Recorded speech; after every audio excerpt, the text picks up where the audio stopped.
Not all of us are ever going to be the champion, but we can go the distance. We can put up a great fight.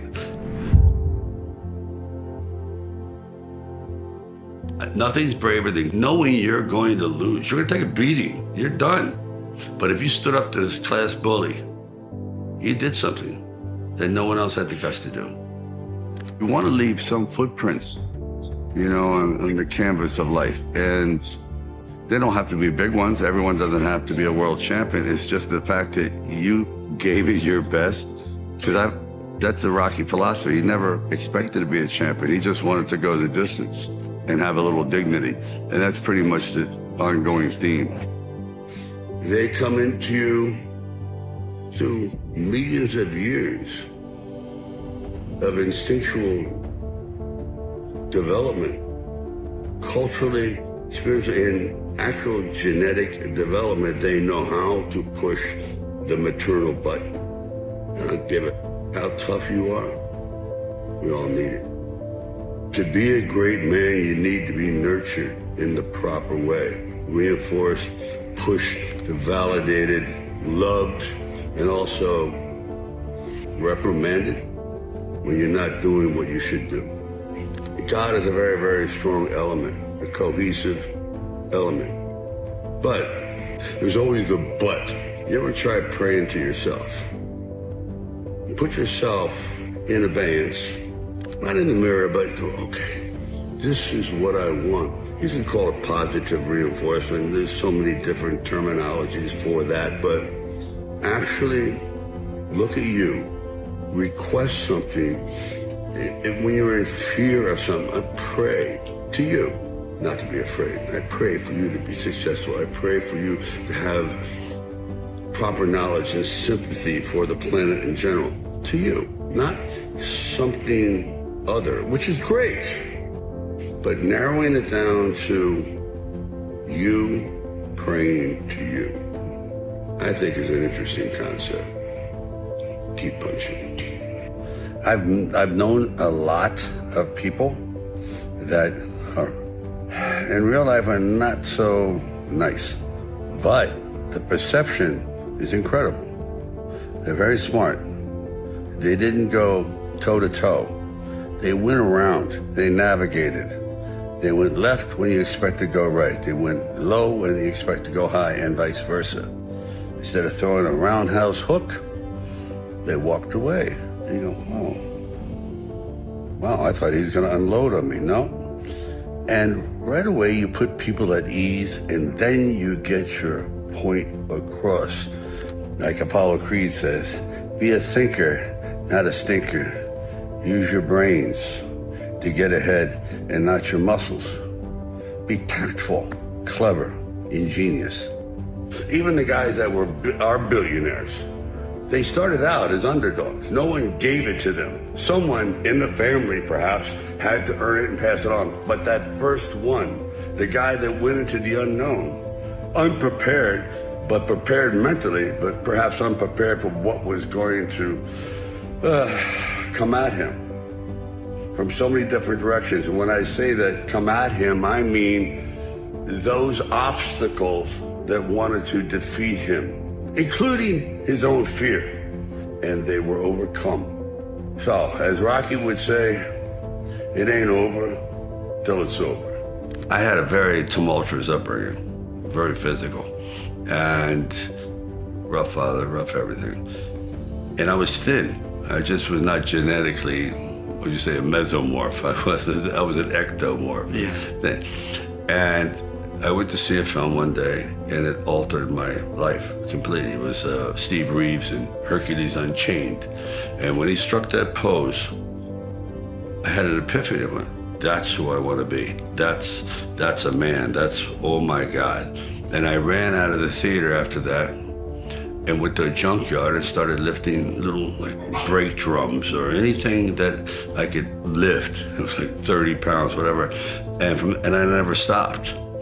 And I did build on armor. It was like, I felt I could really take care of myself. I could inflict punishment rather than take punishment. And I never stopped. But I always felt that a lot of guys, it's a lot of action guys, have no heart. And you can see in their films, all they do is kick ass. They never get hurt, ever. Not a bloody nose. And that's not real. The audience can't relate to that. Everybody gets hurt. Either metaphorically, symbolically, or physically, they get hurt. And you root for that person who gets hurt. Get up! Because we all get knocked down. And that's just a credo I've followed my whole life. That he's not a pillar of strength. He's a pillar of dominoes. It's just, I was broke. I mean, seriously, done. But it depends how well you know yourself. I knew my personality that if I sold it, that was probably $1 million plus by today's dollars. A millionaire. And someone else did it, and it was successful. I would have never forgiven myself. I would have been a broken, embittered man for the rest of my life. So I realized we have in our entire futures about 3 or 4 serious crossroads. And that was my first one. That's a real serious crossroad where this is life altering. And it's not about money. I know I will be destroyed and I will destroy everyone around me. I'll be such a miserable human being for selling out. This is what the whole movie was about. It's not selling out. I just know how I work. I know what my engine will do. And I would have been, I don't want to get overly dramatic, but I would have been dead. I wouldn't have survived it. I mean it. I would have just been so miserable that my life would have just spiraled. I know it. Because I sold out. And I said, no. Because when you're broke, I actually mastered the art of poverty for a while. You figure it out. All right, we have spaghetti one day a week and this and that. I managed. And I still had this blatant optimism.